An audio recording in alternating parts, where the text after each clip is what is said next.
زین کے دوبارہ گھر آنے کے بعد سمن شاہ نے مزید سختیاں بڑھا دی ہیں مہرالنساء پر، کیونکہ اب اسے ایسا لگتا ہے کہ جب میرا مقصد پورا ہو گیا تو اس لڑکی کو مزید آزادانہ نہیں چھوڑنا، نہ ہی اس پر کوئی ڈھیل دینی ہے۔ اب یہاں پر دوسری طرف مہرالنساء ہے کہ ابھی وہ اپنے جذبات پر قابو پا رہی ہے کہ کہیں میری وجہ سے میری ماں کو مزید تکلیف نہ ہو۔ یہاں سے دوسری طرف سے شاہ نواز نے بھی اپنا سارا پلڑا بھاری کر کے بلکہ مہرالنساء کو اکیلا چھوڑ دیا ہے۔ اب کی بار تو وہ اپنی والدہ کے پاس جائے گا، جا کر کہنے لگے گا کہ میرا اور مہرو کا نکاح، میری اور مہرو کی شادی، اس کا صرف منصوبہ یہی تھا کہ ہم زین کو گھر چھڑا کر واپس لے کر آ سکے۔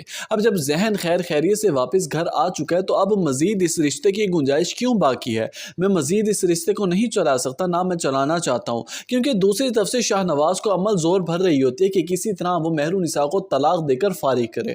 یہاں پر یہ بات سنتے ہی شاہ نواز کی سمن شاہ کہنے لگے گی، بیٹے کیا ہو گیا تمہیں؟ تمہاری عقل پر کوئی پردے تو نہیں پڑ گئے؟